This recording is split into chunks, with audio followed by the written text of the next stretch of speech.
Bonjour à tous et bienvenue dans cette nouvelle vidéo. Aujourd'hui, on va parler de comment créer du contenu sur les réseaux sociaux en tant que community manager avec l'IA. Alors c'est parti, j'ai pris mes petites notes comme d'habitude. Et la première chose que l'IA peut vous aider à faire en tant que community manager, c'est de créer une stratégie marketing. Vous n'êtes pas sans savoir que lorsqu'on publie sur les réseaux sociaux, on ne peut pas publier sans stratégie préalablement définie. Parce qu'une publication sans stratégie, c'est une publication qui est vouée à l'échec. Je suis navrée de vous le dire. Donc une fois qu'on a bien conscience de ça, on va pouvoir demander à l'IA de nous créer une stratégie marketing sur mesure. Et je vous montre ça tout de suite.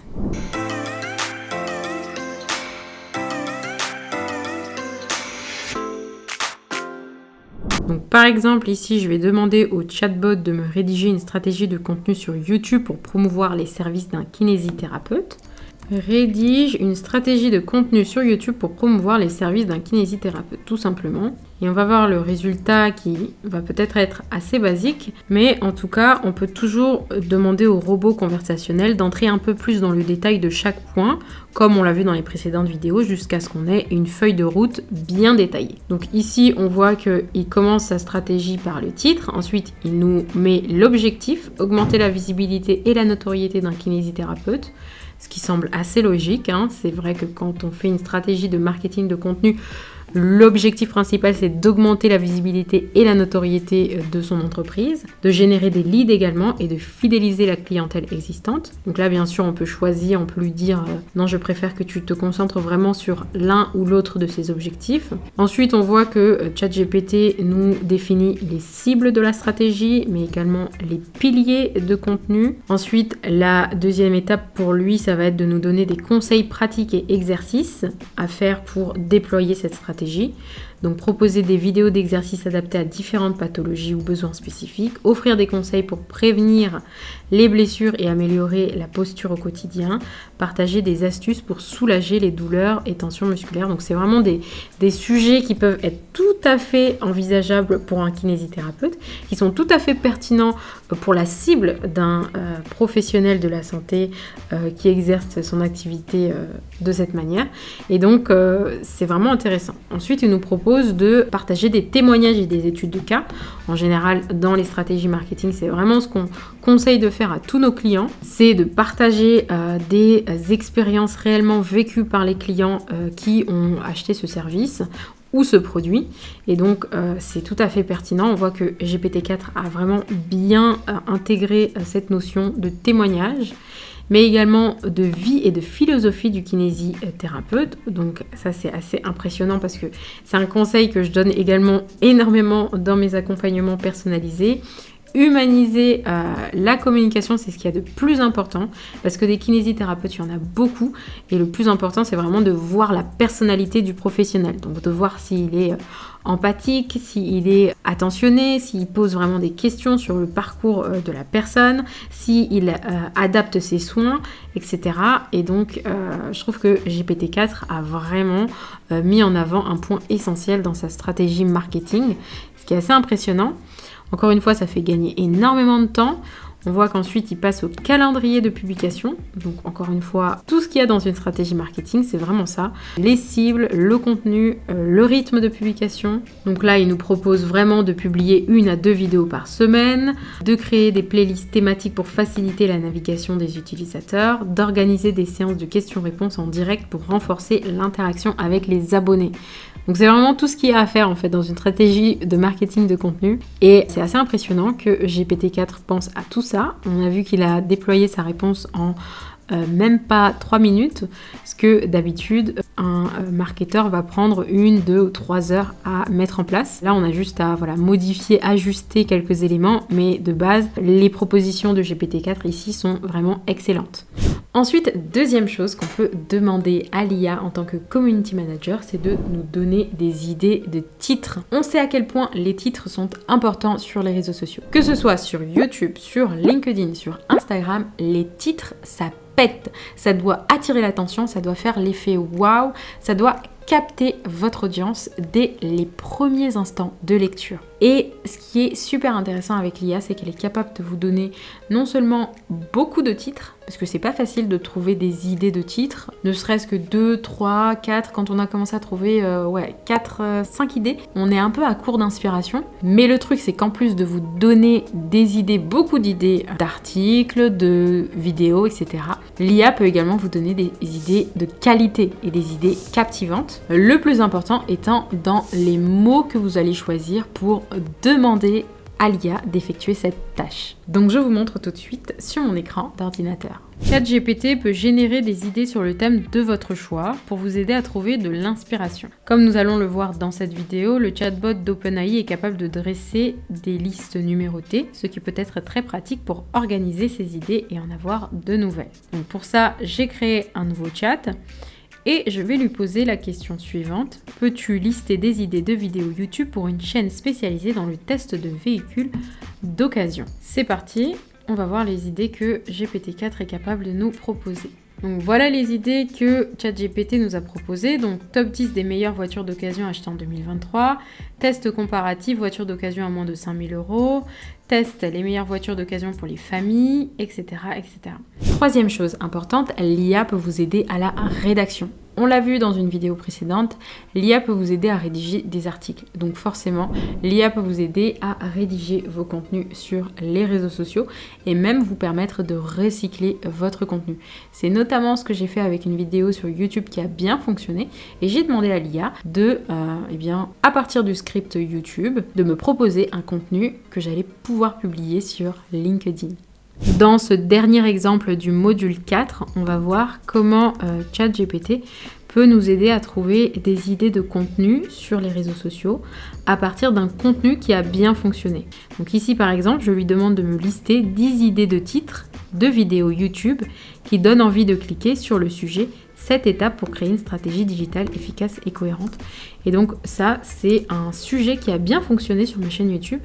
Et si j'ai envie de continuer à aller dans ce sens et d'exploiter les contenus qui recueillent les meilleures statistiques, finalement, la meilleure option, la meilleure stratégie, c'est de demander à ChatGPT de me donner de nouvelles idées à partir de ce contenu qui a déjà bien marché. Quatrième chose que l'IA peut vous aider à faire, c'est de vous aider à rédiger des scénarios pour vos vidéos YouTube, TikTok, Reels, sur Instagram, etc.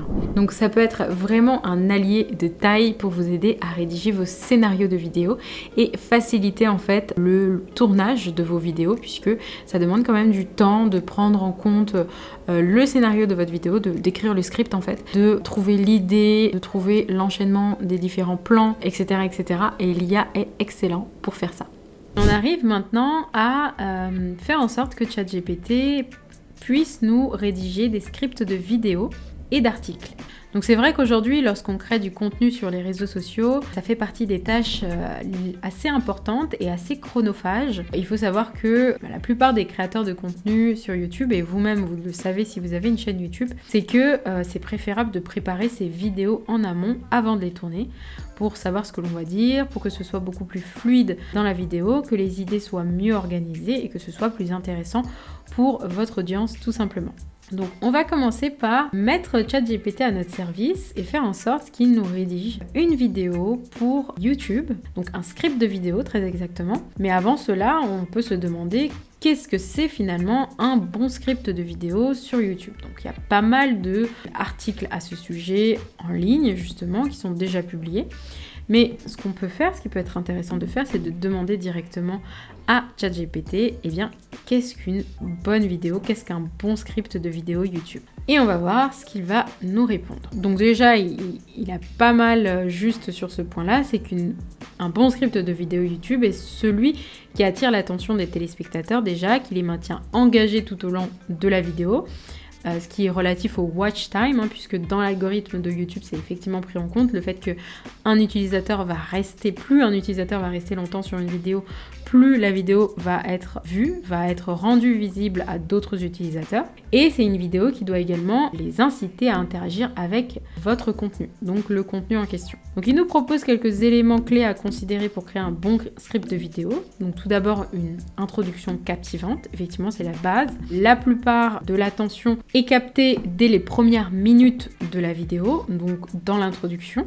Il nous propose de commencer par une introduction accrocheuse qui suscite l'intérêt des téléspectateurs, en posant une question intrigante, en partageant une statistique surprenante ou en racontant une histoire personnelle. Donc effectivement, c'est des manières de faire une bonne accroche. Ensuite, il nous propose d'avoir une présentation claire, donc de se présenter, d'expliquer brièvement le sujet de la vidéo, afin de s'assurer que les téléspectateurs comprennent ce qu'ils peuvent attendre de la vidéo, donc d'énoncer un plan de la vidéo finalement, et puis d'avoir un contenu structuré. Donc il nous propose de diviser notre script en sections logiques et organisées, d'utiliser des titres et des sous-titres et des listes à puces pour faciliter la compréhension et maintenir l'attention des téléspectateurs. Donc tout ce qu'il dit là, vraiment, c'est vraiment ce qu'il faut pour avoir un bon script de vidéo. Donc c'est pas anodin que je lui demande ça en priorité, puisque il va récupérer ces informations et va les retenir, rappelez-vous, dans ce nouveau modèle, ce nouveau robot que je suis en train de créer. Donc là, c'est un nouvel assistant que je suis en train de créer, et donc je vais le renommer ici simplement créateur de script YouTube. Donc c'est pour ça qu'il faut bien veiller à toujours bien renommer vos différents chats, puisque c'est vos différents modèles de tâches qui vont vous permettre après de les réutiliser quand vous en avez besoin et de créer vos propres assistants personnels sur ChatGPT. Donc on a créé donc notre créateur de script YouTube et on sait ce que c'est donc maintenant un bon script YouTube. Donc effectivement on a tous les éléments, le ton et le style qui doit être adapté au public.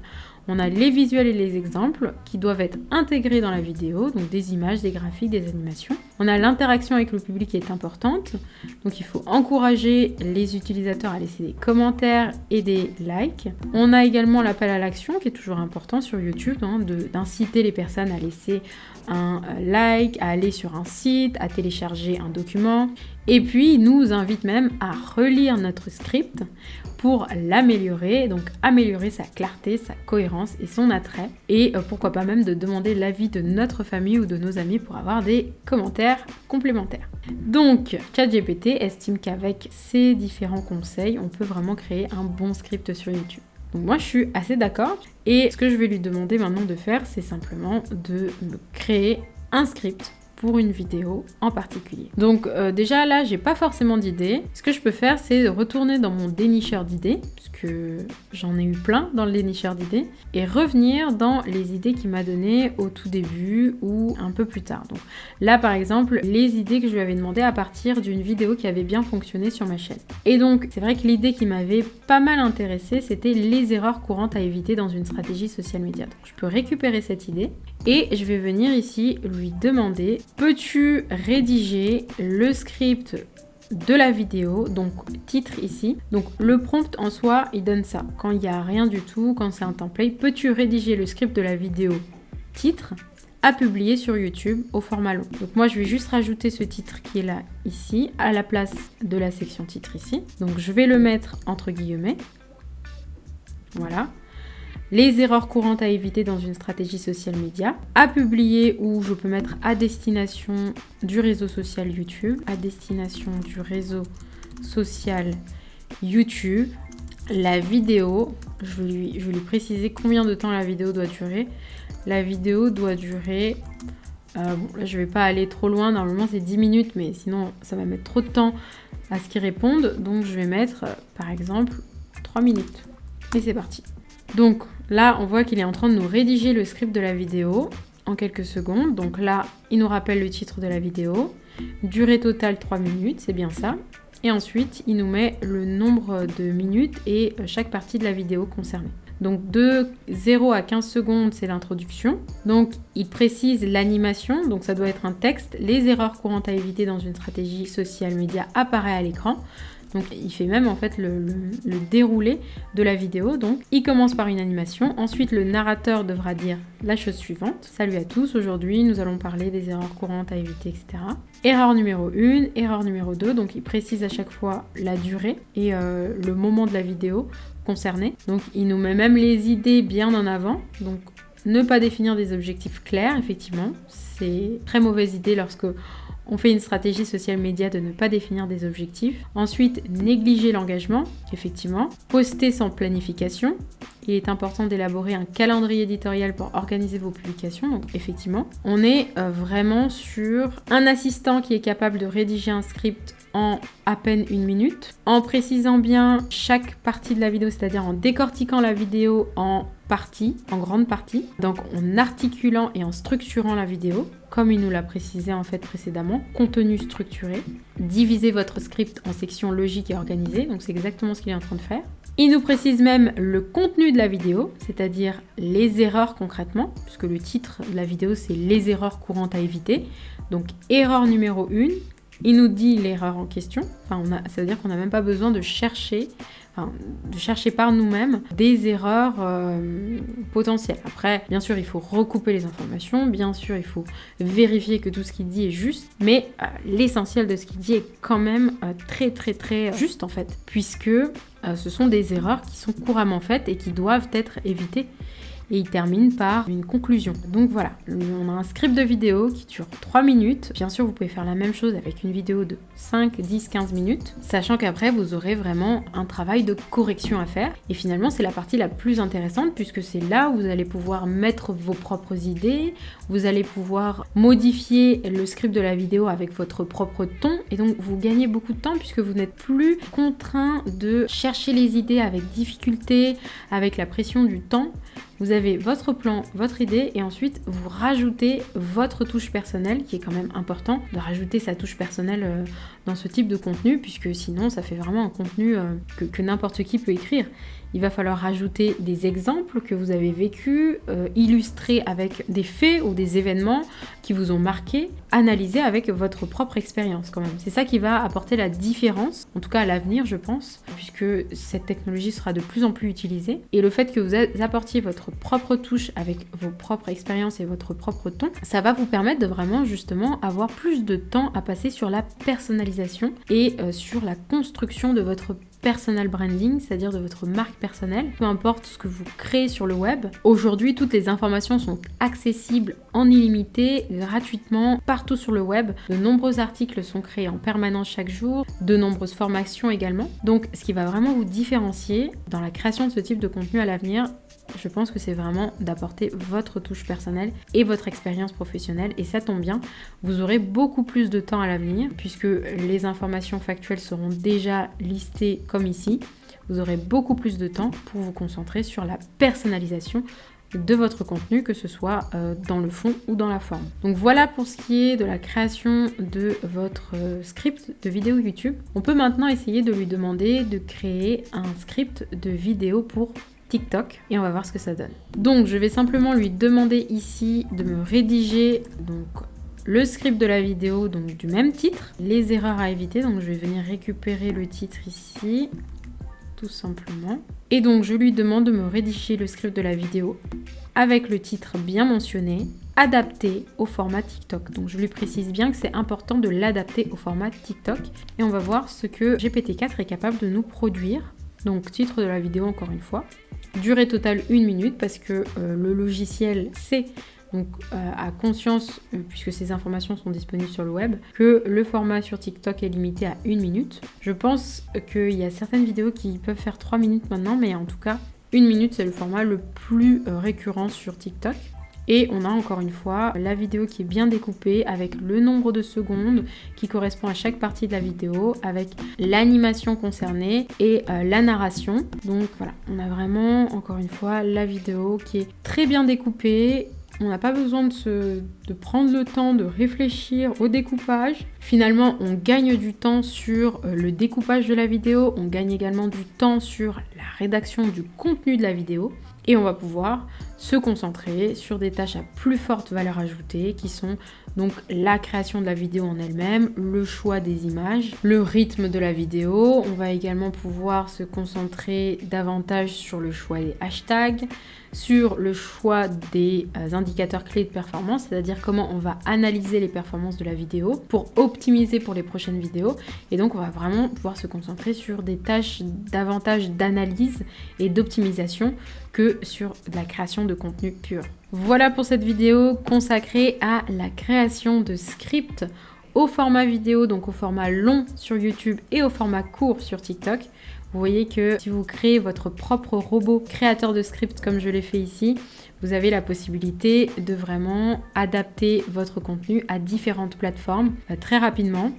Et sachant que le format vidéo est l'un des plus plébiscités aujourd'hui sur le web, eh bien c'est vraiment bienvenu que d'avoir un assistant personnel qui est capable de nous créer un script de vidéo vraiment adapté aux différentes plateformes et qui est même capable de nous dire ce qu'est finalement un bon script de vidéo et sur quel point est-ce qu'on doit mettre davantage l'accent par rapport à d'autres. Donc voilà, vous pouvez continuer à poser des questions à ChatGPT pour le perfectionner dans cette tâche bien précise et comme ça vous pourrez vraiment avoir un assistant personnel qui est capable de vous créer vos vidéos très rapidement. Alors, je vous reprends ici rapidement parce que ma caméra a coupé. La dernière chose que je voulais vous dire, c'est que l'IA peut vous aider à être un excellent storyteller et à faire votre storytelling beaucoup plus facilement. Et je vous montre ça tout de suite sur mon écran. Alors, dans les précédentes vidéos, on a vu comment utiliser ChatGPT pour rester compétitif sur le marché du copywriting, sachant que le copywriting est utile dans à peu près tous les domaines qui impliquent de près ou de loin la vente.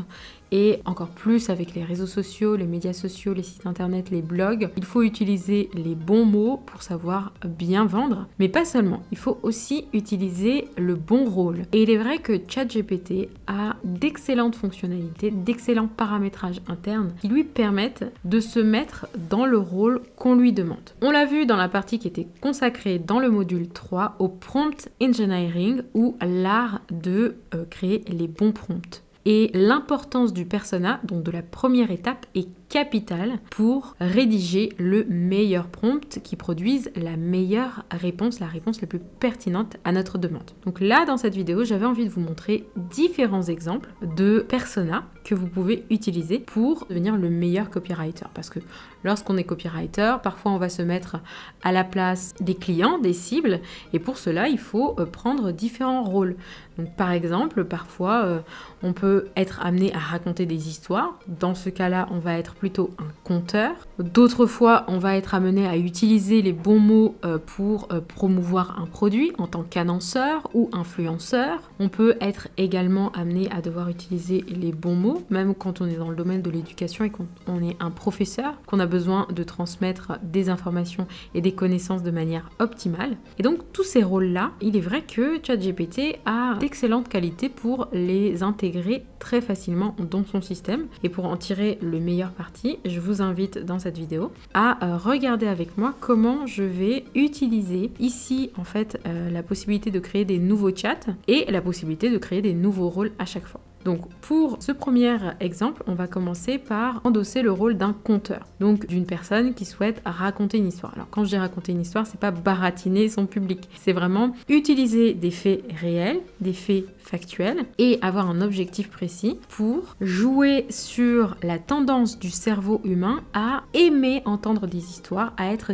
captivé par les histoires pour écrire une bonne histoire qui justement captive l'attention de votre audience. Donc là, j'ai créé un nouveau chat, j'ai sélectionné le modèle GPT-4 et ici, je vais donc créer mon premier prompt. Je souhaite que tu endosses le rôle d'un conteur en créant des histoires divertissantes, captivantes et pleines d'imagination pour séduire le public. Donc, je peux rajouter ton public cible, par exemple. Les récits que tu vas raconter, les récits que tu rédiges peuvent être des contes de fées, des histoires éducatives ou tout autre genre susceptible de retenir l'attention et de stimuler l'imagination des lecteurs. Donc, voyez bien les mots que je choisis en fonction de leur âge. Donc, les lecteurs en fonction de leur âge. Les mots sont très bien choisis pour faire comprendre à l'IA ce que j'ai besoin qu'elle fasse pour moi. L'objectif ici, c'est vraiment de retenir l'attention de l'audience et de stimuler son imagination à travers des histoires captivantes. Donc ici, je mets pour personnaliser ton récit ou ton histoire, ou peu importe le mot que vous décidez de trouver. Peut-être que vous allez en trouver un qui est beaucoup plus pertinent que le mien. Donc là, je parle à l'IA. Pour personnaliser ton récit, tu peux sélectionner des thèmes ou des sujets spécifiques. Par exemple, aborde des histoires d'animaux pour les enfants, tandis que pour les adultes, tu vas plutôt choisir des récits inspirés de faits réels pour davantage les captiver. Donc, je vais lui donner un premier prompt. Je vais avant ça zoomer un peu mon écran parce que je pense que vous ne voyez absolument rien. Et donc, je vais lui donner mon premier prompt qui est le suivant. Juste ici, la première histoire que tu vas rédiger est la suivante. Écris une histoire pleine de challenges et d'obstacles, mais qui finit bien sur l'amitié, avec comme personnages principaux Nathan et Jacques. Et donc là, on voit que tout de suite, il va rédiger une histoire. Il était une fois dans un petit village, etc., etc. Donc, en fait, ce premier prompt-là, ça va permettre à ChatGPT de se mettre dans la peau d'un conteur d'histoire. Et ce chat-là va vraiment être uniquement dédié à ce persona-là. Donc, je vais ici renommer mon chat et je vais l'appeler le narrateur. Voilà. Donc, là, ce prompt-là, ce chat-là sera uniquement dédié à la création d'histoires et il s'appellera le narrateur. Donc, je pourrais facilement le retrouver ici dans mes différents prompts et surtout, je pourrais l'entraîner. Je pourrais entraîner ce chat, ce robot-là, parce que ça en fait un. Là, il y en a un autre, il y en a un autre. Et donc, ce robot-là, c'est vraiment le robot, je vais l'appeler le robot narrateur. Et par exemple, je vais pouvoir lui dire, en fonction ici de l'histoire qu'il m'aura racontée, des choses que j'aurais aimé, que j'aurais moins aimé, je vais lui dire par exemple, ici, si je vois le trésor en main, les deux amis firent le chemin du retour vers le village, eh bien je veux par exemple, je veux que tu continues l'histoire sans qu'il retourne au village. Voilà. Alors, je vais pas très bien formuler, mais l'idée, c'est ça, c'est que en fait, je vais l'inciter à préciser son histoire en fonction des éléments que je veux rajouter ou enlever. C'est toujours le même principe. Le principe, c'est d'entraîner au maximum mon robot narrateur. Et donc là, vous voyez qu'au lieu de retourner au village, donc le trésor en main, les deux amis firent le chemin du retour vers le village, il a pris en compte ma donnée et il a refait son récit. Nathan et Jacques, le trésor doré en main, se tenaient devant la grotte secrète. Ils échangèrent un regard complice, réalisant qu'ils avaient grandi et changé au cours de leur aventure. Leur amitié était plus forte que jamais et ils savaient qu'ils ne pouvaient pas simplement retourner à leur vie d'avant dans le village. Ils décidèrent alors de poursuivre leur quête ensemble pour explorer le vaste monde qui les entourait et venir en aide à ceux qui en avaient besoin. Ils partirent alors vers l'est, etc., etc. Donc vous voyez que c'est assez impressionnant comment il est capable de préciser, de s'entraîner au fur et à mesure de ce que vous lui dites. N'hésitez pas à tester cela. Pour le coup, nous, on va faire un deuxième test. On va créer un deuxième persona. Et ici, on va sélectionner le même modèle. Et par exemple, ici, notre persona, ça va être celui du responsable des médias sociaux. Donc ici, on va entraîner notre robot conversationnel pour devenir social media manager ou gestionnaire des médias sociaux. Donc je lui dis, tu es social media manager, tu conçois des stratégies promotionnelles sur les plateformes adéquates afin d'interagir avec les internautes, tu observes les discussions en utilisant des instruments de contrôle communautaire, tu exploites les données statistiques pour évaluer l'efficacité des actions et tu produis du contenu attrayant afin de le renouveler fréquemment. Ma première requête est donc la suivante. J'ai besoin d'une assistance pour administrer la présence d'une société sur TikTok dans le but de renforcer la visibilité de la marque. Donc vous l'aurez compris, ce persona-là, c'est notre gestionnaire des médias sociaux ou notre community manager. C'est le robot qui va nous permettre d'être plus efficace dans la gestion des comptes pour une entreprise sur les médias sociaux. Et donc, je vais l'entraîner au fur et à mesure pour devenir un excellent assistant de campagne promotionnelle en ligne. Et donc là, vous voyez qu'il est super efficace. Dès que je lui informe de mon besoin en assistance, il me répond « Cher utilisateur, je suis ravi de vous aider à élaborer une stratégie pour renforcer la visibilité de votre marque sur TikTok. Voici un plan d'action en 5 étapes pour administrer la présence de votre société sur cette plateforme. » Donc il me transmet un plan en 5 étapes alors que je lui ai simplement demandé une assistance et je vais pouvoir lui demander par exemple par la suite. Alors on va plutôt s'attarder sur la création d'un profil attrayant. Je veux que tu m'aides sur tel et tel sujet. Par exemple, quelle photo de profil je vais choisir, quelle biographie je pourrais mettre, etc., etc. Donc, je vais vraiment le garder ici. Donc, je vais renommer ici et je vais l'appeler Social Media Manager. Et je vais vraiment le garder ici ouvert et je vais l'entraîner comme ça dans les prochains jours, dans les prochaines semaines et dans les prochains mois pour qu'il m'aide vraiment sur toute mon activité de social media et de community manager. Allez, on va tester un dernier exemple si le cœur vous en dit. Et pour cela, on va créer un nouveau chat. On va sélectionner notre modèle et je vais copier-coller mon prompt. Alors, je l'avais déjà préparé à l'avance et ce prompt-là, il va s'appeler, ce persona, c'est le commentateur. Donc, je lui dis, je veux que tu agisses comme un commentateur. Je te fournirai des faits, informations ou événements sur lesquels je dois travailler et tu me poseras des questions sous forme de commentaires perspicace afin de m'aider à peaufiner ma recherche. Donc ici en fait c'est un peu une manière de entraîner ce robot pour qu'il fasse avec moi du brainstorming, pour que j'ai toujours un compagnon avec qui je vais pouvoir brainstormer. Donc je continue mon prompt en lui disant, pour cela, utilise ta base de connaissances et n'hésite pas à préciser ta question en justifiant ton propos par des phrases claires et précises si nécessaire. Tu devras me dire pourquoi ta question est pertinente, étayer tes affirmations par des faits et discuter des solutions potentielles pour m'aider à prendre une décision éclairée. Nous allons travailler sur la problématique suivante, tirer le meilleur parti de l'IA dans le domaine professionnel dans les années à venir. Et je fais entrer et je vais voir la réponse, la première question qu'il va me poser. Donc déjà, il me dit tout d'abord, merci de me donner l'opportunité d'être votre commentateur. Sur la problématique tirer le meilleur parti de l'IA dans le domaine professionnel dans les années à venir, voici ma première question. Comment comptez-vous adapter la formation et le développement des compétences des employés pour tirer pleinement parti de l'IA dans l'avenir ? Donc c'est plutôt une question intéressante, hein. Comment adapter la formation? Puisque c'est une question qui revient souvent, la formation continue, la mise à niveau des compétences des employés, des salariés dans le domaine professionnel, sur le marché de l'emploi. Et donc il précise sa question, comme je lui ai demandé ici, hein. Tu devras me dire pourquoi ta question est pertinente, étayer tes affirmations par des faits. Et donc il me dit, il est crucial d'investir dans la formation et le développement des compétences pour s'adapter aux nouvelles technologies. Donc c'est vrai que c'est vraiment la première chose, je pense, auquel tout humain aurait pensé, mais c'est assez impressionnant de voir qu'un robot nous le dit tout de suite. Selon une étude réalisée par McKinsey en 2020, près de 14% des travailleurs devront changer de métier d'ici 2030 à cause de l'automatisation. En tant que commentateur, je pense qu'il est important d'examiner les solutions pour aider les employés à acquérir de nouvelles compétences et à s'adapter aux changements apportés par l'IA dans leur domaine professionnel respectif. Donc c'est vrai que c'est vraiment une question cruciale et vous voyez, je pourrais encore continuer longtemps. Par exemple, je pourrais lui dire, pour continuer le brainstorming, selon toi, quels sont les meilleurs outils et méthodes pour adapter l'apprentissage en continu des employés dans les années à venir. Voilà, ça peut être une question que je vais lui poser et on va voir si lui va me reposer une question derrière. Et qu'est-ce qu'il va me dire? Pour favoriser l'apprentissage en continu des employés dans les années à venir, il est essentiel de considérer divers outils et méthodes. Donc je pense qu'il va les lister. Alors tout d'abord, l'apprentissage en ligne et les plateformes d'e-learning. Donc ça, c'est un fait.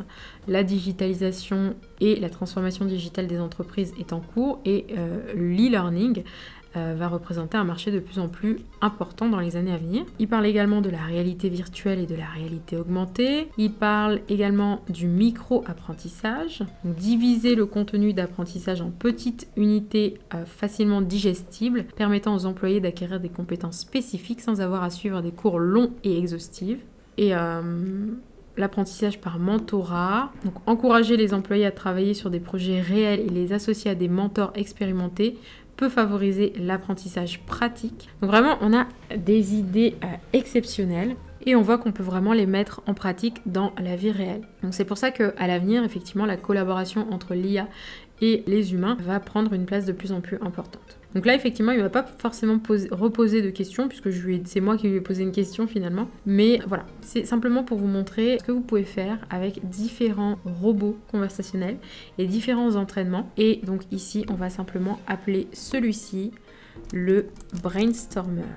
Donc voilà, je voulais vraiment vous montrer dans cette vidéo que vous pouvez créer différents robots en fonction de tâches précises, mais également en fonction de rôles précis. Eh bien, c'est multipliable à l'infini en fonction des idées que vous avez. Si vous pensez que vous pouvez entraîner un robot d'une certaine manière en fonction d'un objectif également, eh bien, je vous invite à tester et à l'entraîner afin qu'il réponde au mieux à vos besoins d'humain en tant qu'humain et qui vous aide à accomplir vos tâches plus efficacement et plus rapidement. Personnellement, c'est vrai qu'en tant que social media manager, ChatGPT m'aide beaucoup pour tout ce qui est création de contenu sur les médias sociaux et c'est justement ce qu'on va voir ensemble dans la prochaine vidéo.